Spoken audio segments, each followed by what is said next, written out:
Muy buenas a todos y bienvenidos. Hoy nos vamos a meter de lleno en uno de los periodos más caóticos y a la vez más importantes de la historia, el primer siglo del cristianismo. Y es que si alguien se imagina esa época como un remanso de paz y unidad, se equivoca de lleno. Fue un auténtico crisol, un horno al rojo vivo, donde las creencias más básicas sobre Jesús se tuvieron que forjar a martillazos, en medio de conflictos y debates feroces. Vamos a ver cómo, de ese caos de ideas, nació una fe que acabaría cambiando el mundo. Empecemos este viaje al corazón de la batalla. Esta frase, un mosaico de visiones en pugna, lo clava. Es la descripción perfecta del cristianismo primitivo. Hay que quitarse de la cabeza la idea de que los primeros seguidores de Jesús estaban todos de acuerdo en cada detalle. Que va, lo que había era un movimiento vibrante, lleno de energía, y sí, a menudo, dividido hasta la médula. Las preguntas que estaban sobre la mesa eran enormes. ¿Quién era Jesús de verdad? ¿Un profeta más? ¿El Mesías humano que esperaban? ¿Un ser divino? ¿O quizás una especie de aparición celestial? Y claro, la otra gran pregunta, ¿cómo se obtiene la salvación? ¿Basta con la fe? ¿Hay que cumplir la ley judía a rajatabla? ¿O a lo mejor hay un conocimiento secreto que solo unos pocos elegidos poseen? Cada respuesta creaba un grupo, una visión distinta, y el choque entre todas ellas, pues eso es lo que definió el futuro del cristianismo. Vale, para entender bien estos follones, es clave que nos hagamos una idea del escenario. El cristianismo no apareció de la nada, en una burbuja. Nació como una secta mesiánica judía, eso está claro. Pero ese mundo judío estaba metido de lleno en un contexto mucho más grande. Por un lado, la cultura que lo impregnaba todo era la griega, la helenística, con su pasión por la filosofía y el razonamiento. Y por otro, el poder que mandaba era el imperio romano. Esta mezcla explosiva, revelación judía, filosofía griega y poder romano, fue el caldo de cultivo perfecto para que surgieran debates, tensiones y conflictos que dieron forma a todo lo que vino después. A ver, esta cronología nos va a servir un poco de mapa. Todo arranca, como es lógico, sobre el año 33, con el evento que lo funda todo. Pero ojo, que muy pronto, para el año 50, ya tenemos el primer gran incendio interno, el conflicto con los judaizantes. Luego, un momento que lo cambia absolutamente todo, el año 70. Los romanos destruyen el templo de Jerusalén. Este fue un cataclismo. Obligó a los cristianos a replantearse quiénes eran. Sin el templo, que era el centro del judaísmo, los seguidores de Jesús tuvieron que buscar su propio camino, ya totalmente separado. Y para terminar el siglo, vemos a figuras como el apóstol Juan luchando a brazo partido contra nuevas ideas que estaban surgiendo. Cada uno de estos momentos, como veis, fue un campo de batalla doctrinal. Bueno, vamos al lío. Entremos en el primer gran debate teológico, que no es poca cosa, la propia naturaleza de Jesús. La pregunta era brutal, si lo pensamos. ¿Fue Jesús un hombre de carne y hueso, alguien que tuvo hambre, que sintió dolor y que murió de verdad en una cruz? ¿O fue más bien un espíritu divino que solo aparentaba ser humano, como una especie de holograma celestial? La respuesta a esto no era una simple curiosidad teológica, definía, ni más ni menos, qué es la salvación. Aquí se ve el contraste de una forma clarísima. Por un lado, la postura que con el tiempo se llamaría ortodoxa, o sea, la aceptada por la mayoría. Esta insistía en que Jesús fue plenamente humano. Su cuerpo era real, su sufrimiento fue real, y es a través de ese sacrificio físico y real que la salvación es posible. Y en la otra esquina, la visión docética. La lógica de los docetas era esta. Lo divino es perfecto, es espíritu puro, y la materia, el cuerpo, es algo corrupto e imperfecto. Por tanto, era impensable que el Cristo divino pudiera mezclarse con la materia y tener un cuerpo de verdad. Solo podía parecer humano. El problema de esto es demoledor, porque si Jesús no tuvo un cuerpo real y no sufrió ni murió de verdad, entonces su muerte en la cruz no sirva para nada, no tiene poder para salvar. Se cargaban la redención de un plumazo. Para que quede bien claro, vamos a definir este palabra. Docetismo viene del verbo griego dokein, que significa tal cual parecer o aparentar. Los docetas, por tanto, eran los que creían que Cristo solo aparentaba ser un hombre, que su cuerpo, su sangre, sus lágrimas, todo era una especie de efecto especial, un fantasma. Esta idea, como os podéis imaginar, fue combatida con una fuerza tremenda por gente como el apóstol Juan, o un poco más tarde por padres de la Iglesia como Ignacio de Antioquía, que de camino a su propio martirio no paraba de insistir. Jesús verdaderamente nació, comió y bebió. Fue verdaderamente perseguido, verdaderamente crucificado y murió. Para ellos la realidad de la carne de Cristo era innegociable, la madre del Cordero. Y claro, estas ideas se fueron complicando. No todo era blanco o negro. Por ejemplo, un tal Cerinto, un maestro de finales del siglo I, propuso algo más sutil. No es que negara que existió un hombre llamado Jesús, no. Lo que él decía era que había que separar al Jesús hombre del Cristo espíritu.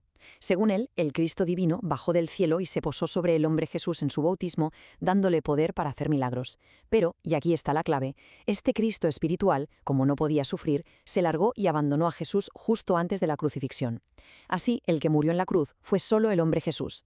Era una forma muy ingeniosa de quitarse de en medio el escándalo de un Dios sufriente, pero al hacerlo rompía a Cristo en dos. Venga, pasamos al segundo gran campo de batalla. Si la primera pregunta era ¿quién es Jesús?, la segunda era igual de gorda. ¿Y cómo se salva uno? O sea, una vez que crees en Jesús, ¿qué tienes que hacer? Y aquí de nuevo la cosa se polarizó. Surgieron dos respuestas que tiraban del cristianismo naciente en direcciones completamente opuestas.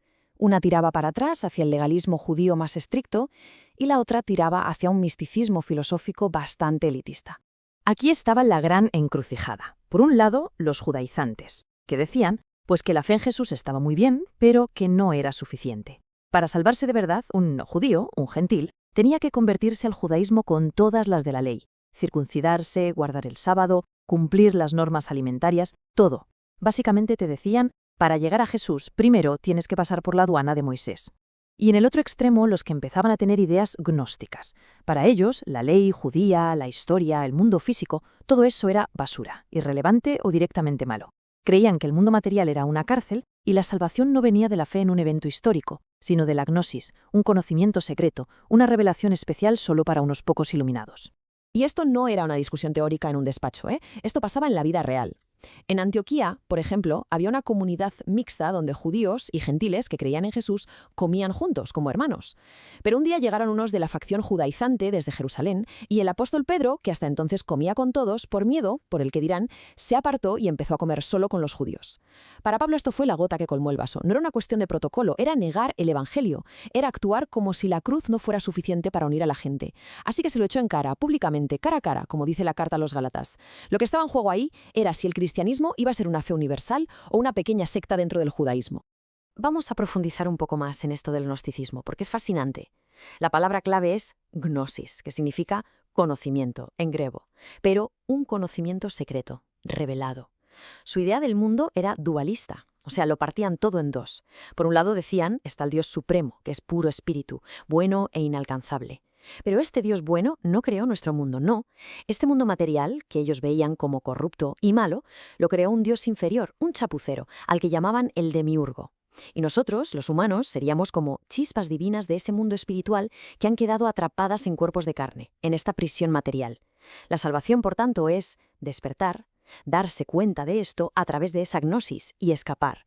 Una mentalidad que ya se veía en gente como Simón el Mago, que intentó comprarle a Pedro el poder del Espíritu Santo, como si fuera una técnica secreta que se puede adquirir, y no un don gratuito. Claro, ante todo este torbellino de ideas, de visiones tan distintas, la Iglesia primitiva tuvo que reaccionar. No podía quedarse de brazos cruzados. Y no solo respondió con argumentos. Lo que hizo, forzada por la presión del conflicto, fue construir un auténtico sistema de defensa. Unas herramientas muy claras para proteger el núcleo de su mensaje y para que cualquier creyente pudiera distinguir la verdad del error. Y aquí están esas tres herramientas, que fueron fundamentales. La primera, la regla de fe. ¿Qué era esto? Pues un resumen de las creencias básicas como un credo primitivo que era público, conocido por todos y que se enseñaba a cualquiera que quisiera bautizarse. Frente al conocimiento secreto y elitista de los gnósticos, la Iglesia ponía sobre la mesa una verdad abierta y para todos. Segundo, el canon. Estaban circulando montones de evangelios y cartas. La Iglesia tuvo que empezar a decir, a ver, ¿cuáles de estos escritos vienen de verdad de los apóstoles o de su círculo cercano?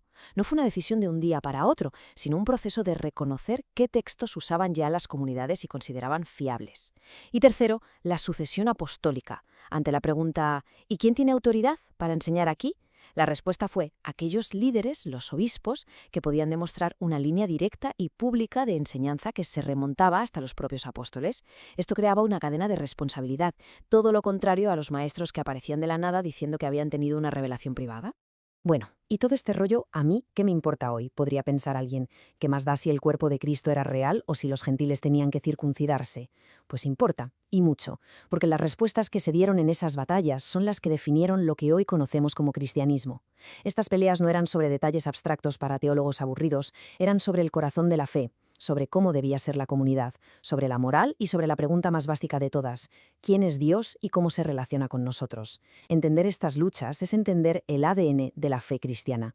Entonces, ¿qué lecciones podemos sacar de todo esto? Pues varias, y muy actuales. Primero, el peligro del elitismo espiritual.